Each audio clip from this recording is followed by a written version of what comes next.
The first thing to do actually doesn't matter where you're from or whether you have a job or not. You have to do it. And that is actually register your address. So it's called in German the Anmeldung. And obviously it's not the first thing you do on day one, but you need to do it in your first 14 days by law.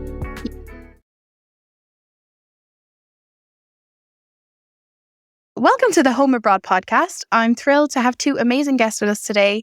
Jen, who's an expat who left her sunny home in Guatemala to settle in lovely Germany, and Yvonne, her partner and an expert in all things German. They've created a fantastic YouTube channel and website filled with tips and advice for expats who are making the move to Germany. In this episode, Jen and Yvonne share their top tips for making the most of your new life in Germany, from finding the perfect apartment to navigating notoriously tricky German bureaucracy. We'll be diving deep into the essentials of settling into your new home, and I guarantee you'll learn something new today. So grab a cup of coffee and join us as we explore the most important things you need to do when you arrive in Germany. Let's imagine an expat has just arrived in Germany. What's the first thing they must do in their first week or two? I think it's very important to actually set a baseline because everyone's condition is very different when they arrive to Germany. So for the purpose of keeping things simple, we will pretend that it's someone that has a job and it's not from the EU. Yeah, of course. And then depending if you're from the EU or not, then you can adjust things. Certain things are easier. Yeah, of course. That makes sense. So the first thing. If they're employed and they are not European, what's the first thing they need to do? The first thing to do actually doesn't matter where you're from or whether you have a job or not. You have to do it. And that is actually register your address. So it's called in German the Anmeldung. And obviously it's not the first thing you do on day one, but you need to do it in your first 14 days by law. Yeah. Now, if you do it in the first 3 weeks, also still fine. But the reason why we always emphasize that it is so important to really have that as your number one thing to achieve is because that city registration of registering yourself as a German resident really triggers a lot of snowballs that help you in settling into Germany. Yeah. Because then you're entering the system. And yes, you do want to be in the system because you need to be in order to achieve other things. That's why that is so really important. Obviously, you need to have an address. Yes. So I guess for a lot of expats, finding a place to live when you get to Germany can probably be tricky. It is, yeah. And it highly depends on what stage you're in your life. For us, we typically talk about employees in that sense. And what we've observed and what we also say might be the easier path is to start with a short-term apartment, for example, from Housing Anywhere. And we really do have also community members, we call them smoothers, who get back to us who exactly take that path and it works well. Find a short-term apartment that allows you to register. It's very important. That needs to be like a filter because you need a certain document. The German word is Wohnungsgeberbestätigung. And you need that piece of paper, but that piece of paper needs to be given to you from your landlord. And only with that, you can actually do the registration. Plus, of course, your passport and other documents, which we list on our website. But that's why, for example, you can't just live in a hotel. Yeah. And also not all Airbnb owners provide that document. Some do, but by far not all. So that's the easiest way to take that step. And with the registration, with the Anmeldung, for example, you start getting a credit score in Germany, which is called the Schufa, which then again, you will need to actually get a long-term apartment later down the line. The Anmeldung and Schufa report are two things that have come up, I think, in nearly every interview I've had when it comes to living and moving to Germany, because it is so important to register as soon as you get there, pretty much. So if you are planning to move to Germany and you want to kind of have the weight of finding a place to live off of your shoulders, Housing Anywhere operates fully in English and you can book your accommodation without having seen it or without being in the country. So you can book your accommodation in advance, whether you want a short-term or a long-term accommodation. It just helps you hit the ground running and then you can get straight into registering your Anmeldung as opposed to spending the first 2 weeks looking for a place to live. Totally. And then having to do your Anmeldung really quickly. You can get that stuff sorted before you head over. So definitely take a look at Housing Anywhere and see if you can get a place before you actually land in Germany. Going in line with what you just said, a hot tip is that if you do find a short-term accommodation before you land in Germany, you can definitely schedule your Anmeldung appointment beforehand because usually these appointments tend to take some time depending on the city that you're moving to. If you can already schedule it from your home country, for example, then you already know first 2 weeks or 2 weeks after you land, you definitely have an appointment secured.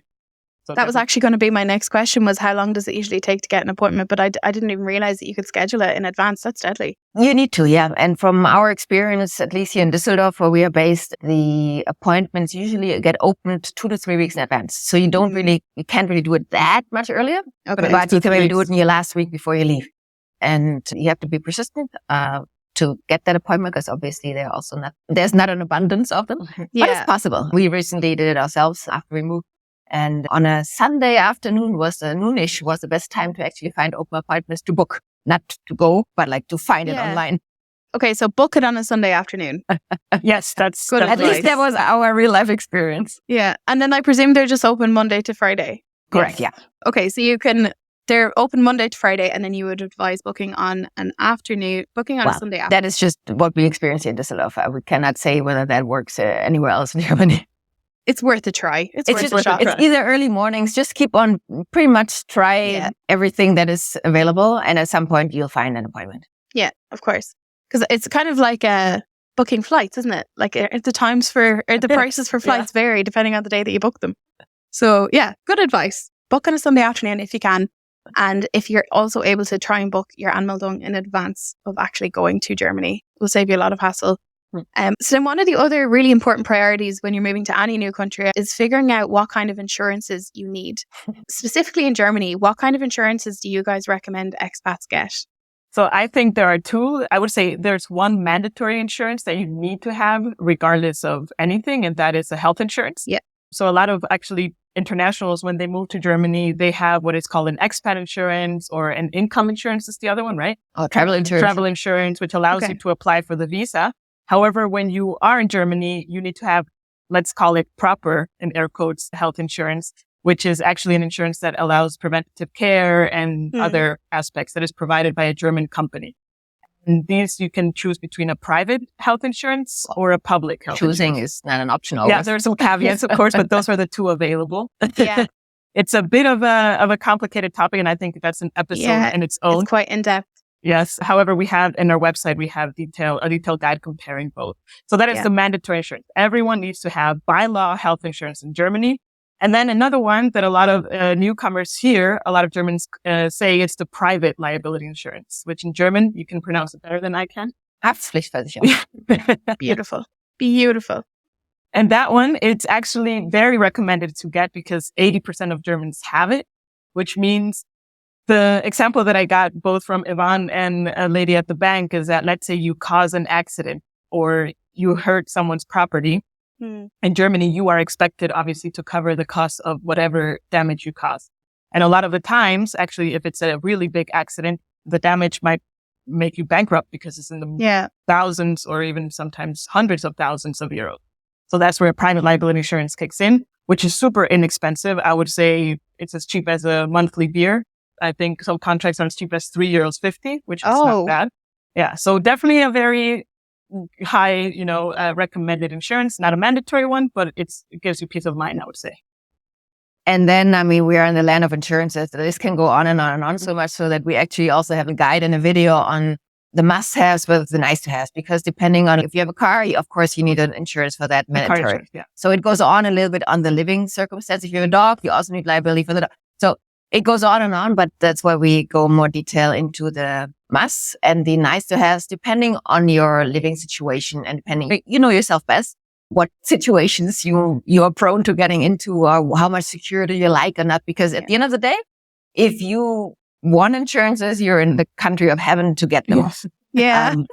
But don't feel like you need to. Those two Jen just discussed are very wise to have, and the rest is really more of a lifestyle choice. How about that? Yeah. So then I guess really the baseline, obviously everyone needs healthcare. Everyone needs health insurance. That's mandatory in a lot of European countries. But the private liability insurance is something I've never heard of before. So it's, but also it sounds really affordable. And it's like, why wouldn't you get it in that case? So private liability insurance is a new one for me. Interesting. I feel like I should get that myself here. I'm lethal. I don't know. I think it depends because maybe there are countries that have private liability insurance, but the citizens or the residents don't have it. There's a low chance of actually using it. But in a place like Germany, where I mentioned like over 80% of Germans have such an insurance, that just sets the tone of they expect people to have it. So in case of emergencies or, like I said, if something dramatic happens, you're covered. And I think a lot of the people, the reason why internationals don't get it is because they maybe A, don't understand why it's important, and B, they just never heard about it before. On both our websites, on Simple Germany and on Housing Anywhere, we've got articles about health insurance in Germany. So if you want a bit more detail, definitely check out those articles. I can link them here. just have a look at them if you need a bit more information. We could probably do a full podcast, an hour-long podcast episode on health insurance and insurances alone. But just as a top tip, you definitely need health insurance. You will need to probably transfer your travel insurance to health insurance once you get to Germany. And then private liability insurance is a new one. I'm also going to look into getting that in the Netherlands because I feel like I should have that. Not even that I could, I should. You should. Okay. So once you get to Germany, you get your Aanmeldung, you have your health insurance, you need to switch your visa into a residence permit. How quickly after arriving should you be switching your visa to a permit? I would say you should aim for an appointment as soon as possible because the Ausländerbehörden, so the immigration offices, they are a little bit in a backlog currently. So getting that appointment for whatever the soonest appointment is, and that is mostly a month, that's the main first task. Because once you have that appointment, you have something to work with and you can kind of like plan your life around this, right? The visa typically is, if you're from outside the EU, is typically valid for 90 days if it's a regular entry visa. So the aim is to get an appointment to get a residence permit within those 90 days. I recently heard that there's like quite a big delay in getting this appointment. Yeah. Have you guys heard about this as well? And has it like stopped people from getting their permits? Stops, no, but of course delayed. So I think it's a mix of COVID and that employees were moved within government offices. Of course, the Ukrainian refugees are obviously influxing a lot as well. Not just Ukraine, also other countries. And all of that, I would say at least the part of the government that is responsible for it is not equipped the best at the moment. We only hope that, of course, that bottleneck gets solved at some point, but we don't know. So what's happened is the people we are in touch with that communicate with us, they all get an appointment. They need to be a little bit more persistent. And sometimes, it's beyond the 90 days, but of course, they are allowed to stay. They don't get kicked out in that sense. It's just that in between, you should ideally probably not leave Germany. So you need to know about that so you can plan your life around it. That's what I meant in the beginning. So it's possible. It's just patience and you really need to work for that appointment in the beginning and be persistent. So as soon as you get to Germany, you really should be trying to plan that appointment and move your life a little bit around that appointment just to make sure that you're really confident in your position. That's really good. It's good that people will not have to delay getting their permits. They'll still be able to stay in Germany. They won't get kicked out or anything. It's all case by case, right? Yes. And we are not immigration lawyers. Yeah. And I would say we've also heard from the other perspective that some people haven't gotten it on time and out of frustration, they decide to leave Germany based on their own choice. So we cannot say for everyone it has always worked out. Okay. So residence permit, get your appointment as quick as possible. There might be a bit of a delay, but you'll be able to work around that delay most of the time. But also it will vary city to city depending on the amount of expats and depending on the influx. Absolutely. But just be persistent in getting your appointment. I think that's in the world, in life in general, just be persistent with appointments and you'll eventually get one, even if it's just your GP. Yes. You got your appointment for your residence permit. You're preparing for your life in Germany. One of the most important steps is setting up a bank. Mm. Is it necessary to open a bank account when you arrive in Germany? Yes, I would say yes, because having a bank account allows you multiple things. For example, receiving your salary, which is pretty important. Yeah. Also, some providers ask you for your bank details, either for you to be able to make payments, because direct debit, it's a super popular way of actually how contracts work in Germany. It's very rare that you find a provider that you are able to wire the amount. So a bank account is super important for sure. And of course, opening hours on a branch bank tend to be very funky, just like in Ireland and other parts in Europe. An important thing also to point about the banks in Germany, unfortunately, is that the nationality really matters into what options you have available. So there are very traditional banks. For example, the most popular that come to mind are Sparkasse, Volksbank. A lot of people throw around these names. However, one caveat with these banks is that they're very traditional and they're city linked. So if you, for example, open a bank account in Berlin with Sparkasse and then you move to the amazing city of Düsseldorf, it's like a whole completely different bank. You cannot access certain services. You cannot transfer money. You can do your online banking, but you cannot go to a Sparkasse branch in Düsseldorf and have the same services. Yeah. Plus, they have also weeks of wait time to get an appointment to open an account. That's why we refrain from talking about them, because for us, they just don't match the modern world we live in anymore. Yeah. So actually, we just released very recently, we call it Banky, and it's a dynamic form that you can fill out. And based on your nationality and other criteria, for example, if you've already done your city registration, if you have your residence permit, it filters out the banks that you can apply for. You can check this out at simplegermany.com/Banky. Banky is like bank, but with a Y at the end. because some, for example, countries like Costa Rica, as an example, all the modern banks, let's say in air quotes, don't accept Costa Rican passports. It's a very limited amount of banks versus other countries like Argentina, they have a door open for banks. So it highly depends on nationality and their internal processes of why they accept certain nationalities and not others. So it seems like it's quite tricky then to actually figure out which bank you can go with and which bank you should go with.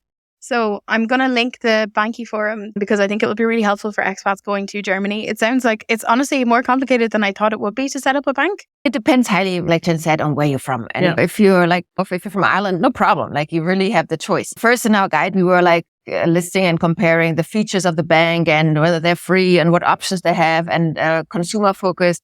But then we realized, you know what? All of these benefits really don't matter if your nationality doesn't allow you to open an account there. So how about we first determine which ones are even available to you. And once you know that, you can see, first of all, do I have a choice or is it just one or two? And if I have a choice, then I can look at the features and see which one suits me better. I'm guessing this. I have no data, but from a gut feeling, 20% have issues in terms of not being accepted. 80% get accepted by more than 2 banks. So it's really not the majority. But since we're here welcoming everyone in the world, we just want to voice it that sometimes maybe you are not accepted and it's not against you, that's against your passport. This is an industry where, amazingly enough, there is several providers out there that offer the service in English, which that is already amazing. And even if sometimes, let's say, for example, with Commerzbank, which is like the only traditional bank that is still free and has a lot of things in English, the sign up is still in German.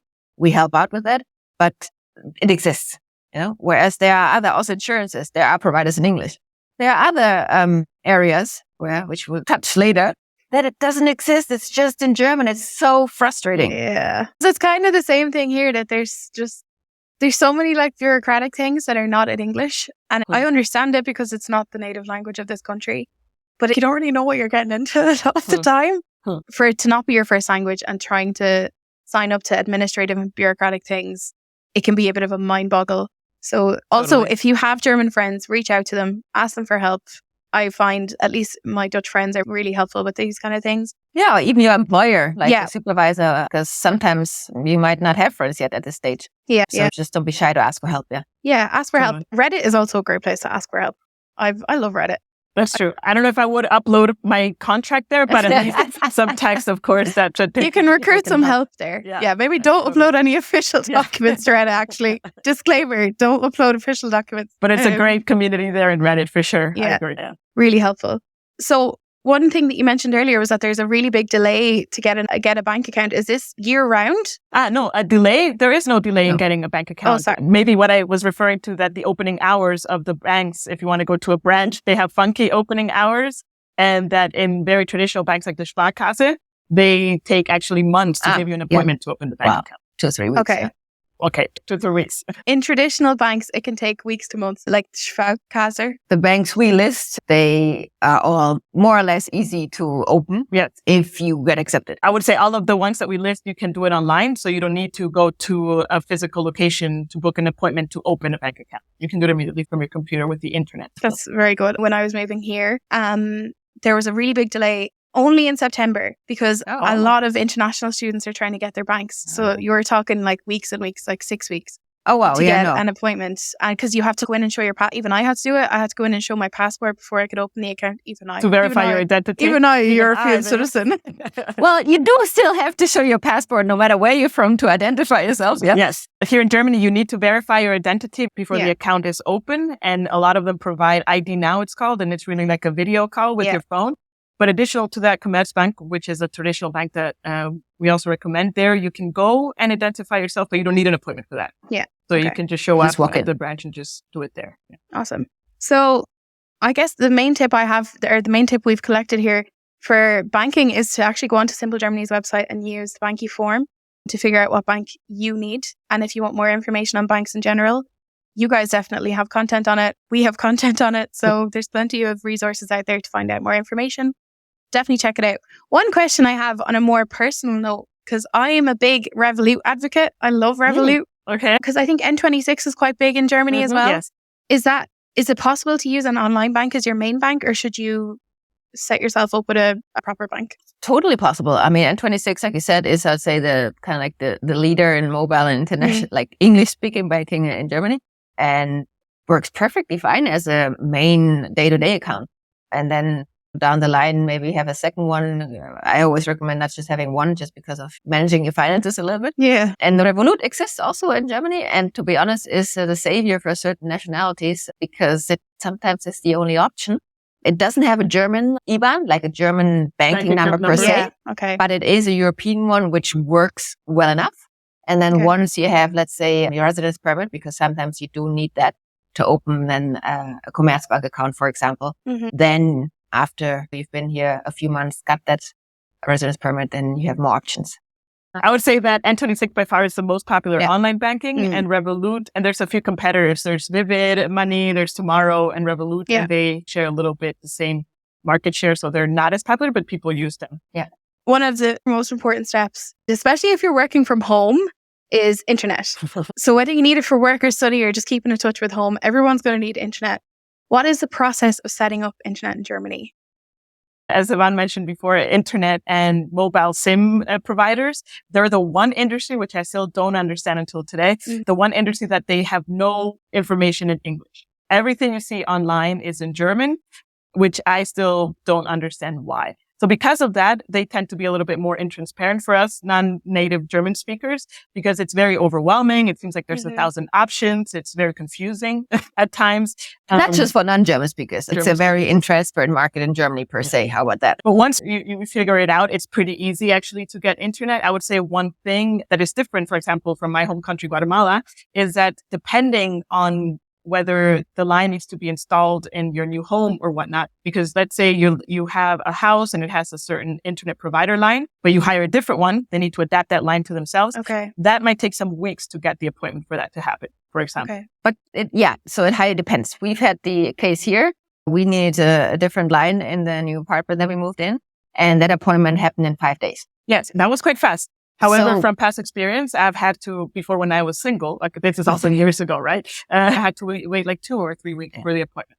So it highly depends. But let's just say every place that you live in will have an internet option. The question is just if it's sufficient for you. And in case you want to upgrade and there is a chance to upgrade, then there might be a technician that needs to come. But typically, there is internet available. You just need to sign up a contract, which you can do online. And then it's more or less fast. It's not instantaneous, but like within 24 hours. So let's say if you choose a network where the line hasn't already been installed, then it could take a little bit longer. Yes. But if you choose a network where the line is the same network, then it is a bit quicker. And online, the pages, the providers, they tell you whether it's available immediately or not. Yeah. And then they typically ship you a router and you just need to plug it in, and then typically it should work. Yeah.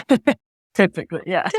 Usually. I think utilities is one of the trickiest things I found, at least. I got such a lucky start when I came over here. I came into my apartment, everything was set up. And now I'm looking at places and it's like, oh, utilities aren't included. And by the way, they're going to be like another €250. It's just such a hassle to get set up. If you want to avoid the hassle of setting this up yourself, or you need an internet connection ASAP if you're planning to work from home or just stay in contact with your family, Housing Anywhere, you can look for properties with bills included. And those properties are usually also furnished. So you can pretty much get there and just start living straight away and not have to worry about setting these things up. But it's also particularly helpful if you're only planning to live in Germany temporarily. So just something to keep in mind so that when you get there, you don't have to deal with the internet debacle. Adding to that, the short-term rental through Housing Anywhere is not only because you can do your Aanmeldung faster, let's say, and it's easier to get a place, but like you said, it just makes your arrival so much easier and more comfortable, because like I said, you have furniture, you have internet, you don't have to worry about electricity, and you can just arrive, start your job, get to know your new area, your city, the culture, and be like excited about it. We have enough things to take care of already. And let's say after 2, 3, 4 months, when you've started to settle in a little bit, then you can look for a, let's say, more permanent place if you're staying longer that is most likely unfurnished. And then tackling buying your furniture, figuring out your own utilities and all that. Yeah, exactly. That is just easier to process, I would say, also in terms of time management. Definitely a good idea to get some temporary accommodation just to settle into life there. And then when you decide that you want to stay a bit longer, You can still get long-term accommodation. Also One Housing Anywhere. You can still get long-term accommodation, but I think it is really good advice to get a short-term rental until you really settle into the place to get a feel for it. I know that some people came here and didn't enjoy their life straight away.